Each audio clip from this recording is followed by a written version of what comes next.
এখানে এত মানুষ কেন? কি সমস্যা এখানে? আমার মামা আমার মামিকে ডিভোর্স দিচ্ছে। তোমার মামা তোমার মামিকে ডিভোর্স দিচ্ছে? হ্যাঁ। কারণ কি? কি কারণে? ফেসবুকের কারণে ডিভোর্স দিচ্ছে। ফেসবুকের কারণে ডিভোর্স? হ্যাঁ। আচ্ছা দেখি তো। হাই বন্ধুরা, চলে এলাম একটা নতুন ভিডিও নিয়ে। আপনারা যারা বলছেন জীবন অনেক সহজ, ফেসবুকে কাজ করা অনেক সহজ, তাদের জন্য একটা তথ্য তুলে নিয়ে আসলাম। আপনারা দেখেন এবং নিজের জ্ঞানে একটু ভাবেন। ফেসবুকে কাজ করা যতটা সহজ আমরা মনে করি, প্রকৃতপক্ষে ততটা সহজ নয়। মানুষ বিভিন্নভাবেই ফেসবুকে কাজ করছে। কেউ কমেডিয়ান, কেউ ফানি ভিডিও, কেউ সামাজিকতার চিত্র তুলে ধরতেছে, আবার কেউ বা বিনোদনমূলক অনেক কিছু কাজ করতেছে।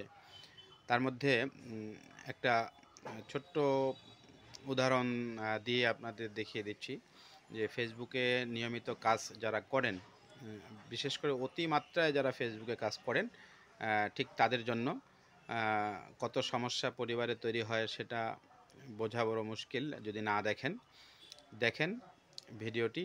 আমি কিছু কিছু ক্লু দিচ্ছি আপনাদের সামনে তুলে ধরছি। শুধুমাত্র ফেসবুক চালানোর কারণে কিংবা ফেসবুক পেজে কাজ করার কারণে বিভিন্ন সময় অনেক কমেন্টের উত্তর দেওয়া লাগে। আর ভিডিও ছেড়ে চুপচাপ বসে থাকলেই তো হয় না। ভিডিও ছেড়ে যদি আপনি কমেন্টে রিপ্লাই করেন কিংবা কারো ভিডিও দেখেন, সেক্ষেত্রে অনেকেই যারা জানে না যে ফেসবুকে কাজ করলে কি করতে হয়, পাড়া প্রতিবেশী কিংবা সমাজের লোকজন, তারা হয়তো অনেকেই অনেক ভুল চিন্তাধারা করে যে সারাদিন মোবাইল নিয়ে পড়ে থাকে। অনেকেই ভাবে গেম খেলে, অনেকেই ভাবে সে ক্যাসিনোয় আসক্ত, ক্যাসিনো খেলা নিয়ে ব্যস্ত থাকে সবসময়। তা না হলে সর্বক্ষণ মোবাইলটা কি আছে মোবাইলে যে এতক্ষণ সময় ধরে মোবাইল চালাইতে হবে। আর আমরা কাজ করতে গিয়ে অনেক বাধার সম্মুখীন হই, সেটা তো আছেই। আর এই দেখেন একটা ভিডিওর চিত্র তুলে ধরলাম। ভিডিওটি ভালো করে দেখে একটা সিদ্ধান্ত নেন। আসলে মানুষ কি সমস্যা এখানে? এখানে বউ সারাসারি হবে। বউ সারাসারি হবে? হ্যাঁ। মানে কে বউ সারবে? ইনি কত রকমের দৃষ্টি দিয়ে যারা ফেসবুক নতুন যারা কাজ করছে, যারা মূলত টাকা আর্নিং করে না, কোনো কিছু ফেসবুক থেকে পায় না, তাদের জন্য কত রকমের সমস্যা তৈরি হয়। ভিডিওটি দিচ্ছি, দেখেন। আরে ভাই, ফেসবুক চালানো কি অপরাধ নাকি? না, ফেসবুক চালানো অপরাধ নয়, কিন্তু তারপরেও যে আপনার হাজবেন্ড যেটা বলতেছে সেটা কতটুকু সত্য? সেটা পুরোটাই মিথ্যা, সত্য না একটাও। মানে আপনি কি চান যে আপনি সংসার করবেন?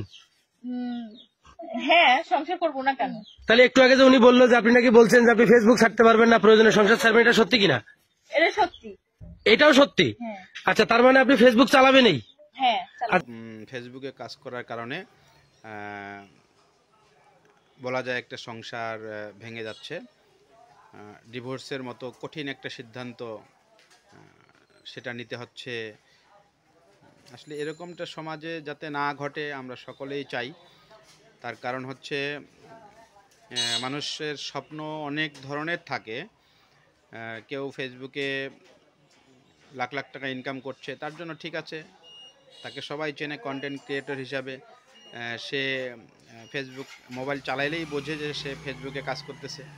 সে একটু নাচানাচি করলেই সবাই বুঝে যায় যে সে একটা কন্টেন্ট তৈরি করতেছে।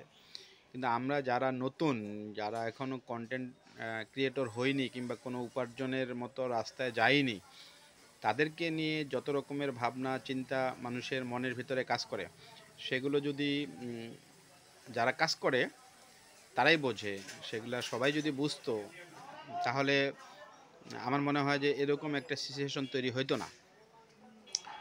আর সত্যিই হচ্ছে ফেসবুকে অনেক সময় দেওয়াটা অনেক অনেক পরিবারের জন্য অনেক কলহের সৃষ্টি তৈরি হয়, দ্বন্দ্বের সৃষ্টি হয়।